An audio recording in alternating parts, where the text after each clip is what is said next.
Hey folks, welcome to the channel. Today we're going to start a new build. This one is going to be, as you can see, have some copper in it.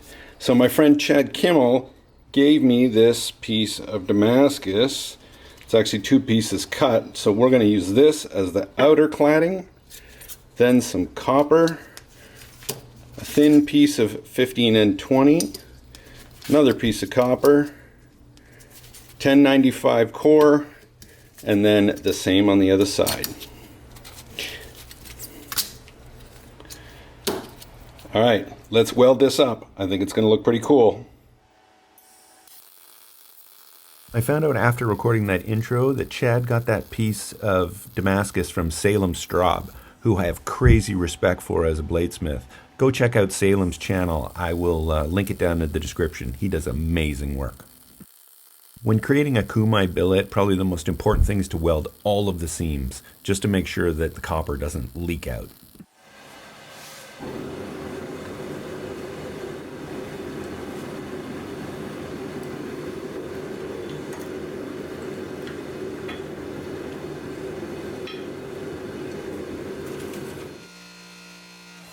Hey Dad, that doesn't look like it's at forge welding temperatures. You're right, Molly, it's not. That's because we're not sticking steel to steel. We're sticking steel to copper, which only requires about 1700 degrees Fahrenheit.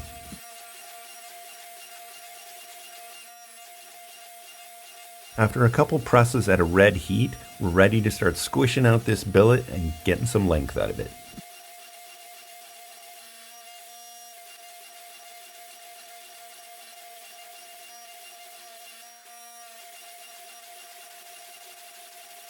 Once in a while, these rounding dies don't get aligned perfectly, so they're coming in contact offset, and that's what gives me this banana.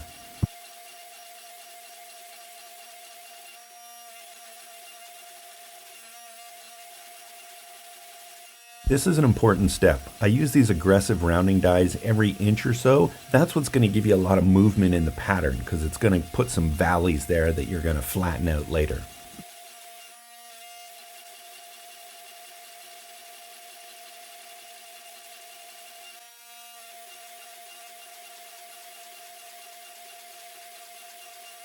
Hey folks, got this all forged out now. It's the right thickness. Now I was just debating which knife type I was going to make. Originally I had said I was going to do one of my thresher hunting knives, but now thinking about it, maybe I want to do this as this guy, which is one of the Tiger model. It just means it's going to take longer because it needs a guard. But I think I'm going to go this route. All right, let's get it drawn on here and start grinding out the profile. Before I get any crap in the comments, I figured I'd answer this question. You don't want to forge a sanmai or anything that's layered like a sanmai. All that does is thin out your center layer, and you really just won't get a pattern. So you don't forge the bevel on a sanmai or any kind of kumai. Here you can see how thin the core is between the copper. You have to be really precise when you grind this to make sure your core is in the center.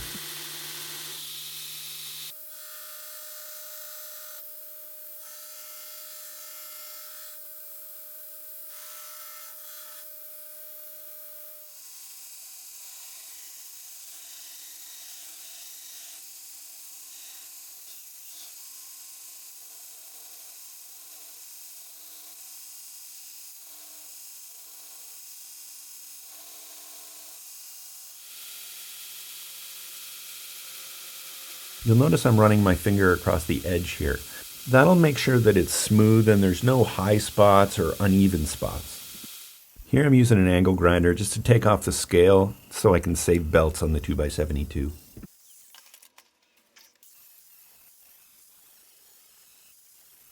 Notice I left the rebar as part of the tang. I needed an extra length, so I'm going to leave that on there as part of the tang. It's already welded on there really well. I've grown to love this surface grinding attachment. I consider it a vital piece of my shop now. Since I wanted to use that rebar as part of the tang, I just needed to straighten it out, and I certainly didn't want to put this thing back in the forge, so oxyacetylene it is.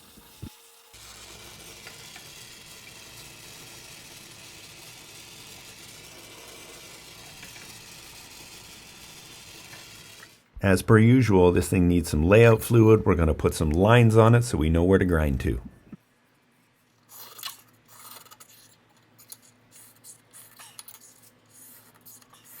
First, we're going to do the false edge with my file jig.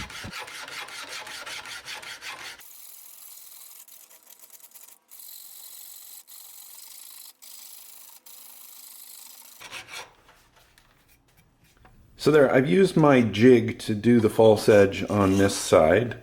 So I want to talk about that for a bit. So I always do this before I do the bevel, which means before I put any kind of distal taper on the blade. You'll notice that the height of the false edge is the same all the way down, and that's what you want, because once I start doing the distal taper during the grind, if I move the camera here, then I'm going to take this so that this meets the tip right here and it kind of swoops up. So that's the important part, is to get this all the way to the tip, and then you want to bring this up close here because you don't want to see this bevel at the tip. So anyway, that's how I do my false edges, guys. I just find it's easier, it's more predictable to use the jig like this instead of the grinder. I've got a fresh 36 grit belt on the grinder. Now it's time to grind in the bevels, at least the initial bevel. I'll finish it off after heat treat.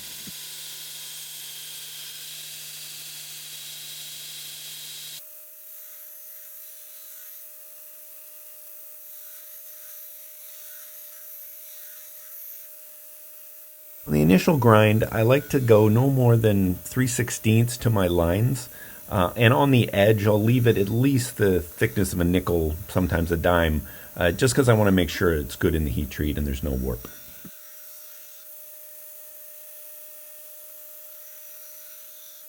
The blade's already been normalized at 1600, 1450, and 1250. Now it's time for the quench. Remember, folks, you gotta leave it in the oil for at least 10 seconds, preferably 20 or 30. No fireballs.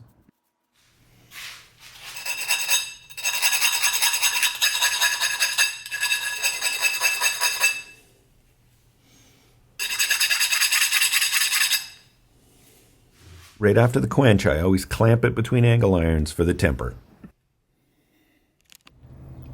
So here's the blade after tempering.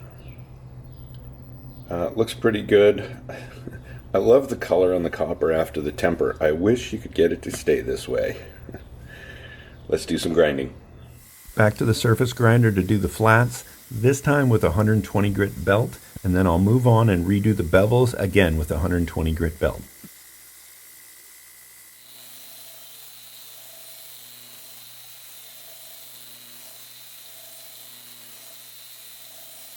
Now I'll be taking the bevel up much higher, where I want it to be for the final build. I also have to be careful to watch the edge and make sure that the core is nice and centered.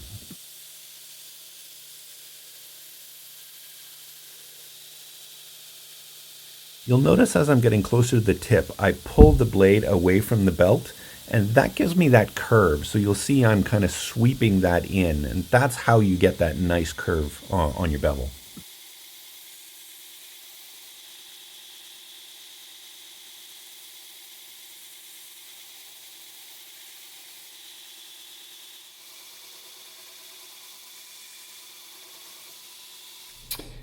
Well, folks, there it is after some hand sanding.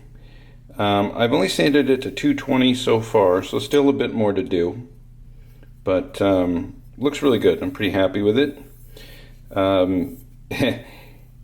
It looks just like the last one I did, but I can't wait to etch it. But we got a lot to do before then.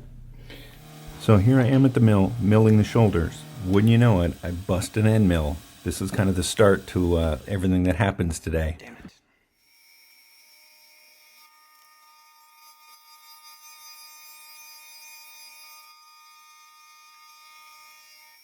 I thought this part would be interesting for anyone who's not a machinist. This is an edge finder, and it just kind of spins. You flick the tip, and as it gets close to the edge of something, then it'll actually kick over, and you'll see it here. And that's how you know you're at the edge. Then you can go to the other side, and I'm using this to get the center of this piece of stock.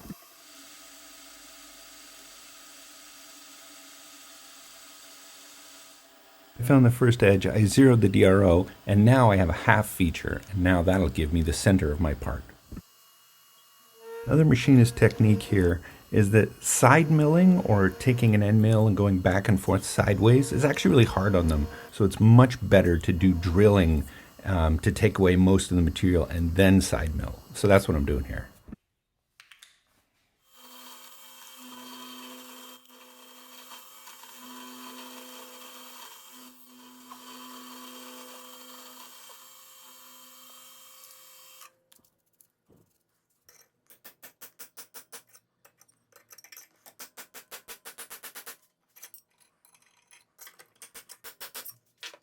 So there's the guard fit up. No gap. Happy with that.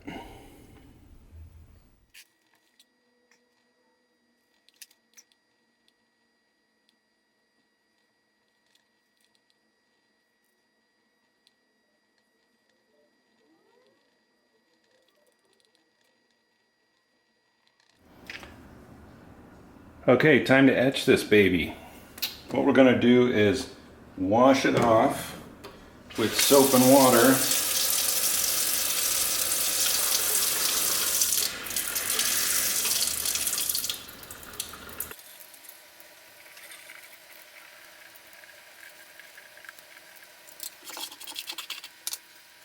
So I made sure all of the soap is off of it.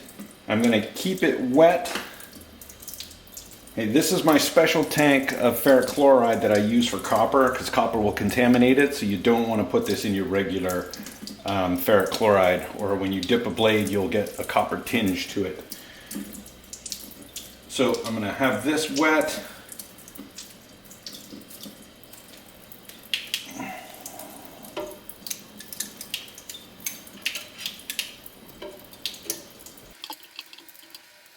So it'll...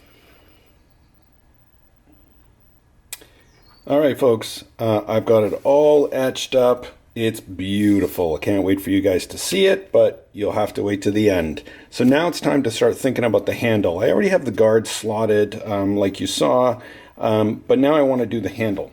So I was going to do this because it's a nice big piece. I love the green with the copper, but after seeing the blade, I think I'm going to go away from this one for two reasons. One, I kind of want a coppery color. And two, I'm going to do a sectional handle here, a two-piece.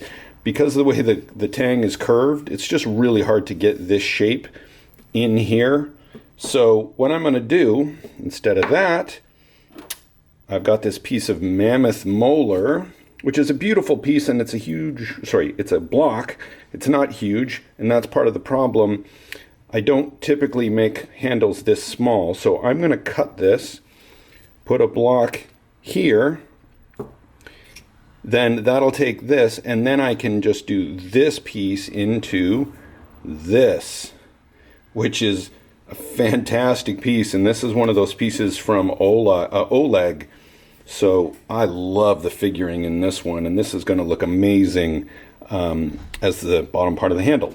And that'll make it easier so I don't have to do this curve. All right, let's get to it.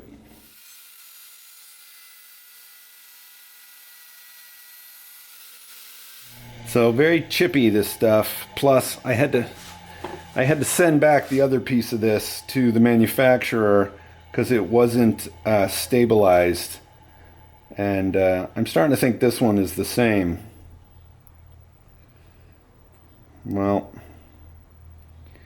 I am not confident using this. Well, folks, I'm not going to use the molar on this one. As you can see, it blew out even though I was super careful with it. It's really chippy, and I just don't have the time or patience for it today. So what I'm going to do is, or what I've done, this is a maple burl from More Burls. What I did was just cut off a piece. These pieces here, sorry, trying to keep them stacked together. So I've just used those as spacers, and there's actually black G10 on either side of those, and then copper.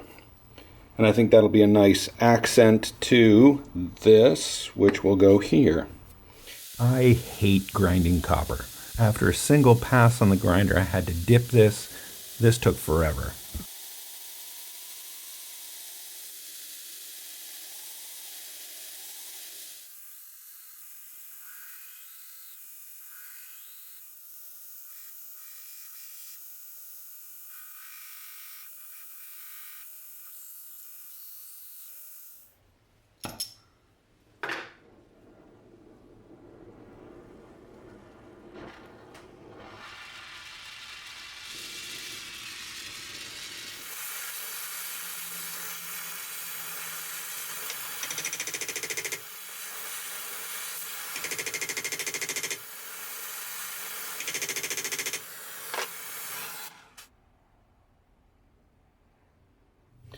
Well, folks, there it is, all glued up. Sorry you didn't see many of those parts, but it was one of those days. I actually had to redo these. The slots ended up being too big. There was a whole bunch of trials and tribulations here. So I kind of just wanted to get it done. You may think this looks really goofy at a goofy angle, but when you see the handle on it, you will understand. It goes like that. So now it's time to cut some of this out, do the profile, and get to grinding the handle.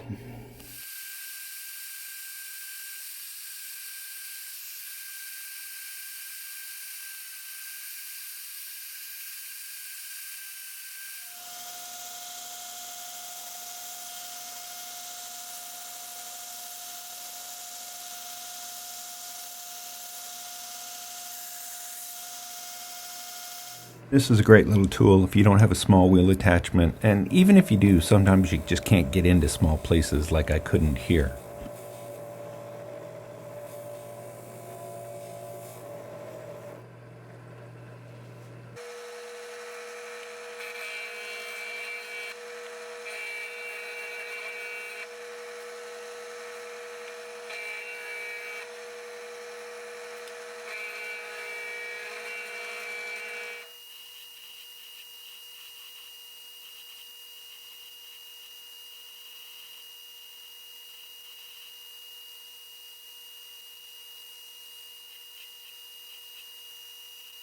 Because of the copper accents and the copper pin, I couldn't really spend a lot of time grinding on this because it would heat those up too much, so there was a lot of hand filing.